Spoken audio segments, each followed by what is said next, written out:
আসসালামু আলাইকুম রহমতুল্লাহ। সম্মানিত দর্শক শ্রোতা ভাই এবং বোনেরা, আশা করি আপনারা সবাই সহি সালামতে আছেন। আমরা মধ্যপ্রাচ্য যুদ্ধ নিয়ে আপনাদের সামনে কয়েকটা কথা বলি। কাল রাত 8টা থেকে আমেরিকার প্রেসিডেন্ট ডোনাল্ড ট্রাম্পের দেওয়া 48 ঘন্টার সময়সীমা অতিক্রান্ত হয়েছে। এরপরে ইরানে প্রচণ্ড রকমের হামলা চালিয়ে ইরানকে প্রস্তর যুগে পাঠানোর হুমকি দিয়েছিল। এখন পর্যন্ত আমরা ইরানে সেই ব্যাপক হামলা ট্রাম্প শুরু করেছে কিনা সে ব্যাপারে নির্ভরযোগ্য কোনো খবর পাইনি। হয়তো আরও কিছুক্ষণ পরে এ খবর আমরা পেতে শুরু করব। তবে এই হামলার ব্যাপারে আমরা অত্যন্ত উদ্বিগ্ন। যদি ইরানের উপরে এই সমস্ত বেসামরিক স্থাপনার উপরে হামলা হয়, রাষ্ট্রীয় সম্পদের উপরে হামলা হয়, তেল শোধনাগার, পানি শোধনাগার, ব্রিজ, সরকারি স্থাপনা, স্কুল, কলেজ, বিশ্ববিদ্যালয়, তাহলে নিঃসন্দেহে এটা আন্তর্জাতিক আইনের লঙ্ঘন এবং জেনেভা কনভেনশনের চুক্তির অবমাননা। আমেরিকার মতো একটা দেশের কাছ থেকে আমরা এই ধরনের হামলা কখনোই প্রত্যাশা করি না।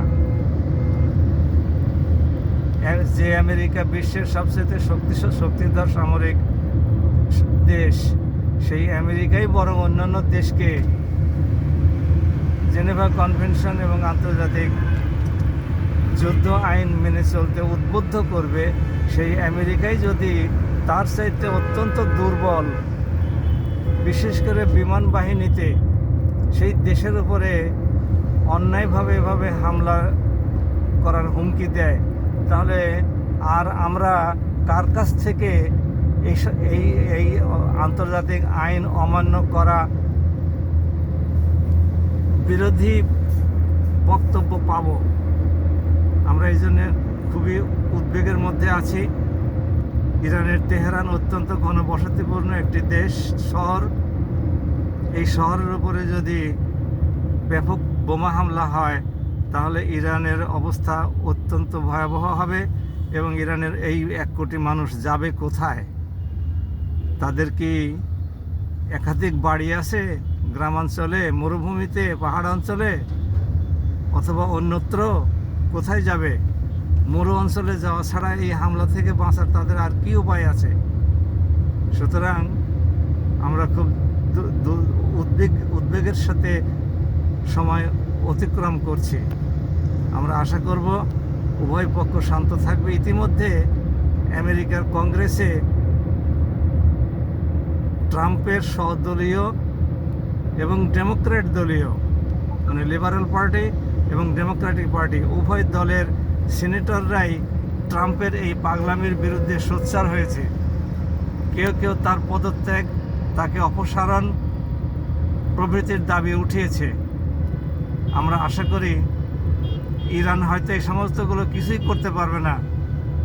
যদি আমেরিকান কংগ্রেসের মাধ্যমে ট্রাম্পকে বিরত করা যায়, নিবৃত্ত করা যায়, তাহলেই হয়তো সম্ভবত ট্রাম্প কিছুটা হলেও নিবৃত্ত হতেও পারে। আমরা সেই প্রত্যাশায় থাকলাম। আমরা আশা করি যে উভয় পক্ষই সংযত আচরণ করে, শুধু যুদ্ধ যদি করতেই হয় শুধু সামরিক স্থাপনা এবং সামরিক ব্যক্তিত্বকে টার্গেট করে সামনের দিকে যতদিন যুদ্ধ বন্ধ না হয় স্থায়ীভাবে ততদিন চালাবে। এর বাইরে যেন কোনো রকমের বেসামরিক স্থাপনা, সরকারি স্থাপনা, এগুলোর উপরে না হামলা চালানো হয়।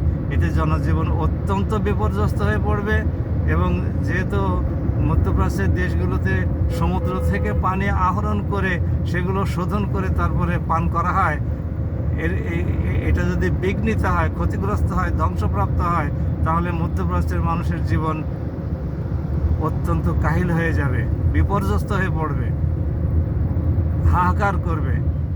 বিশ্বের বিভিন্ন দেশ থেকে পানি আমদানি করে খাওয়া কি সম্ভব? পান করা কি সম্ভব? ব্যক্তিগত কাজে, গৃহস্থালী কাজে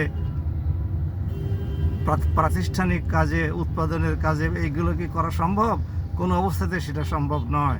সুতরাং আমরা আহ্বান করব এই ধ্বংসাত্মক কাজ থেকে জনাব ট্রাম্প যেন বিরত থাকেন। সবাই আমরা সেই দোয়াই করি, মহান আল্লাহ আমাদের সাথেই থাকুন। আসসালামু আলাইকুম।